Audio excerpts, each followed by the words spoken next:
monde, j'espère que vous allez bien. Donc je reviens vers vous pour vous parler aujourd'hui d'un nouveau livre.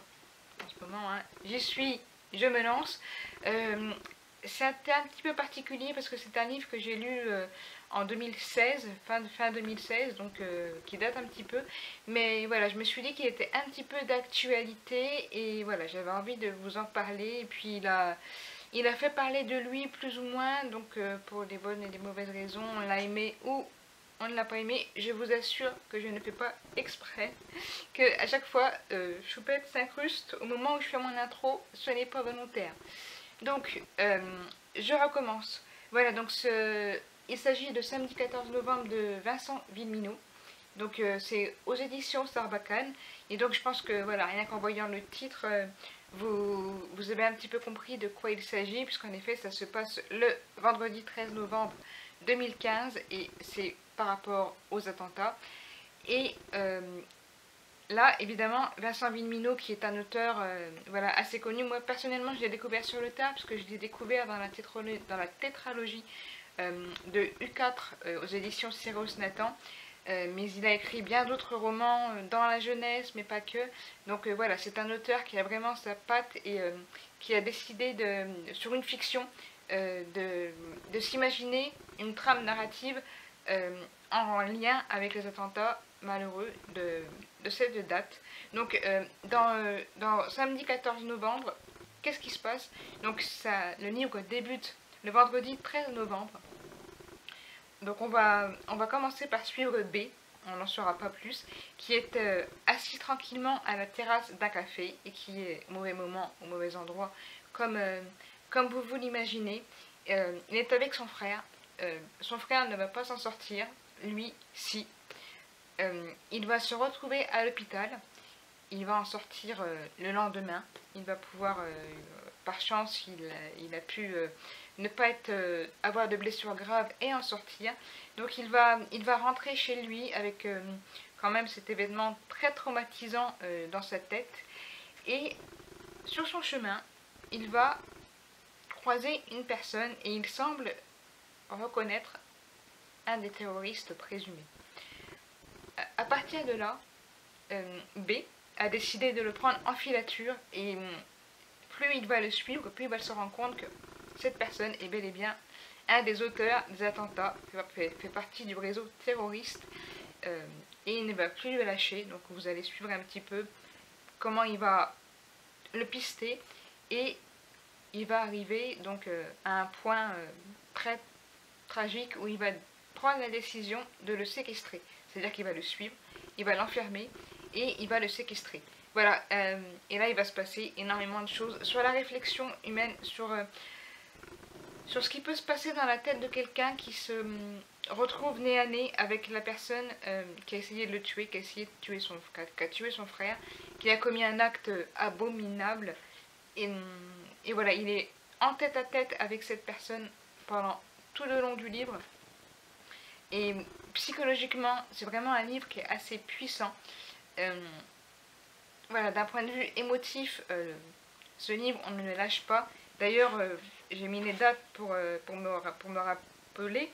J'ai lu ce livre le 14 novembre 2016 et je l'ai fini le lendemain, le 15 novembre. Voilà, un an après, pile poil. Et voilà, je ne vais pas vous raconter vraiment ce qui se passe évidemment au cœur du livre et l'échange qu'il peut y avoir entre B et le terroriste. Mais il se passe vraiment beaucoup de choses dans la tête de B, dans la manière du terroriste de réagir, sa métamorphose aussi, parce qu'il y a une métamorphose aussi surprenante que ça puisse paraître. Et c'est assez, voilà, c'est un roman qui est assez...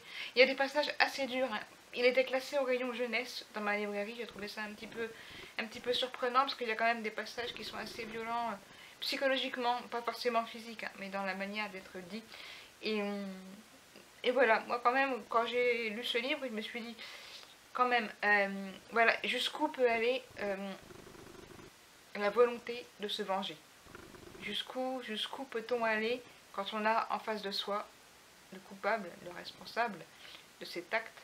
On sait que c'est lui, on sait qu'il est responsable, on sait qu'il a tué des personnes gratuitement, qu'il a fait du mal, qu'il a terrorisé, voilà, que ce qu'il a fait est inqualifiable, on l'a en face de soi. Voilà, à la place de B, qu'auriez-vous fait si vous aviez sous votre coupe ligoté à vos pieds un terroriste ou une personne qui vous a fait du mal et de laquelle vous voudriez vous venger? C'est ce qu'on découvre au fil de cette aventure. Et il y a des passages très surprenants, il y a des passages qui font peur psychologiquement, il y a des passages très émouvants. Voilà, vraiment on vogue dans tous les sens, sentimentalement parlant, au fil du roman. Malgré la dureté du sujet, parce que c'est quand même un sujet très, voilà, qui reste ancré dans la mémoire collective, ça on peut pas le nier. C'est quelque chose qui reste très traumatisant pour tout le monde. Donc lire un livre qui en parle, déjà forcément ça remue. Donc voilà, quand en plus c'est totalement fictif, donc là c'est vraiment une fiction. C'est Vincent Villeminot qui s'est imaginé que une des victimes rescapées pouvait se venger ou avoir entre ses mains un responsable. Que ferait-il? Donc voilà, c'est ce qu'a essayé de raconter Vincent Villeminot, peut-être pour exorciser un petit peu aussi ce qu'il ressentait, ou pour qu'on puisse nous aussi se permettre de savoir, voilà, est-ce qu'on serait aussi horrible, est-ce qu'on serait aussi ignoble que les personnes qui ont tué? Tuerions-nous nous aussi, ferions-nous du mal nous aussi, serions-nous pareils, serions-nous des monstres, juste par vengeance, juste par haine? Voilà, serions-nous aussi haineux que les terroristes ou que les personnes qui ont commis ce genre d'actes? On est encore une fois sur le thème de la vengeance, hein. C'est récurrent en ce moment, hasard ou pas, je sais pas, mais voilà, en ce moment on parle beaucoup de ça sur différents thèmes, mais voilà, c'est ce qu'aborde ce livre. Donc Vincent Villeminot nous explique un cheminement en même temps très psychologue. C'est pas du voilà, on n'y va pas franchement. Il y a une trame qui évolue doucement. Voilà, on sent que la pression monte et on ne sait pas ce que B va faire, on ne sait pas ce que le terroriste va réagir, on ne sait pas comment, on ne sait pas s'il va plier, on ne sait pas s'il va s'effondrer, on ne sait pas s'il va tenir le coup, on ne sait pas si B va aller jusqu'au bout de sa démarche, s'il a envie de discuter, s'il a juste envie de se venger. C'est ce que vous découvrirez au cours de ce roman et voilà, franchement, je vous le conseille fortement. Il se lit très vite, hein, vous voyez, il est très court. Moi, il m'a fallu une journée pour le lire, donc il est beaucoup moins lourd que le roman précédent que je vous ai présenté. Donc, franchement, il est beaucoup, voilà, le fait que ça soit une fiction, même basée sur un fait réel, ça reste quand même beaucoup plus léger. Mais en même temps, ça apporte beaucoup de réflexion. Voilà, beaucoup de réflexion à savoir si nous aussi nous serions des monstres, nous qui les pointons du doigt de manière totalement justifiée et compréhensible, hein, qui n'arrivons pas à comprendre ce geste gratuit de violence et de tuer des innocents qui n'ont rien fait et qui se trouvent au mauvais endroit, au mauvais moment.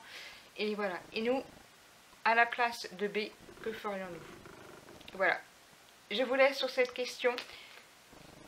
Je vous laisse aussi découvrir le livre de Vincent Villeminot. Et voilà, j'espère que je vous aurai donné envie de le lire. Et si vous l'avez lu, voilà, si jamais vous, comme je dis à chaque fois, si vous l'avez lu, ou si je vous ai donné envie de le lire, si je vous ai donné envie de le lire, bah dites-le moi dans les commentaires, dites-moi ce que vous pensez de ce genre de sujet. Voilà, c'est un sujet qui est très délicat, puisque même si c'est totalement fictif, c'est quand même des sujets qui restent encore très durs à aborder. Donc voilà, Vincent Villeminot, je trouve qu'elle l'a fait avec beaucoup de professionnalisme en tant qu'auteur. Et voilà, je trouvais que même s'il y avait certains passages qui étaient très durs, psychologiquement, en remise en question des deux côtés, voilà, je me suis plongée dans ce livre et je voulais absolument savoir ce que B allait faire et ce que pensait le terroriste, le dialogue qui allait s'instaurer entre eux, enfin tout plein de choses. Voilà, il se passe vraiment énormément de choses au cours de ce court roman. Ça s'enchaîne, c'est très puissant. Donc voilà, je vous le conseille vraiment. Voilà, je vais m'arrêter là pour cette vidéo. Inutile d'en dire plus puisque je préfère vous laisser découvrir son contenu. Et en attendant, je vous dis prenez soin de vous et à très vite pour une prochaine vidéo. Bye.